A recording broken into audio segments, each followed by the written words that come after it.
Ghislaine Maxwell will be sentenced on Tuesday for recruiting and grooming minors for her former partner, the paedophile Jeffrey Epstein. In December, after a high-profile trial, she was found guilty of 5 of the 6 counts against her, including sex trafficking. The daughter of the late disgraced British media tycoon Robert Maxwell now faces a maximum of 55 years in prison. Our New York correspondent Neda Tawfiq spoke to Annie Farmer, the only victim to testify against Maxwell using her real name. The sense of knowing you have spoken your truth is a powerful feeling. Annie Farmer's distressing testimony helped secure Ghislaine Maxwell's sex trafficking conviction. On the stand, she recounted how Maxwell molested and groomed her for abuse by Jeffrey Epstein when she was 16 years old. When Maxwell is sentenced, Annie hopes the judge considers all of those she harmed. These crimes had not only impacted the individuals that experienced them, but also that there's a systemic impact for those people's partners and families and loved ones, and that's, if you think about all the number of people involved in this, the harm that she caused is almost immeasurable. Jurors found Maxwell guilty on 5 of the 6 counts against her in late December.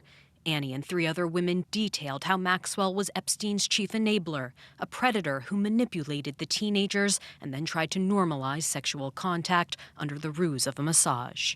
Still, in the latest court documents, her lawyers continued to argue that she was being made a scapegoat for Epstein. In a bid for a lighter sentence, they wrote, "She had a difficult, traumatic childhood with an overbearing, narcissistic, and demanding father. It made her vulnerable to Epstein." They also raised concerns about her treatment in prison, writing, "Ms. Maxwell was the target of a credible death threat from a fellow inmate." Yeah, it's interesting because I kind of noticed when Annie Farmer said she was disappointed but not surprised by Maxwell's focus on how her own life had been ruined. I felt again that there had been an opportunity for her to take ownership of what she'd done, for her to in some ways express remorse to the victims of her crimes, and it was all about her. Evidence presented here during this high-profile trial gave the public a glimpse into Maxwell and Epstein's lavish lifestyle and relationship. But many questions remain. How did Epstein amass all of his wealth? Why did Maxwell help him? And will any other accomplices be held accountable? I think that made a difference. David Boies represents dozens of Epstein's accusers, including Annie. He said many of his clients are concerned that the Justice Department will consider the Epstein case now closed. This could not have gone on at the scope it went on and for the years that it went on without the cooperation and complicity and collaboration of many people, some of them rich and powerful. And politically connected.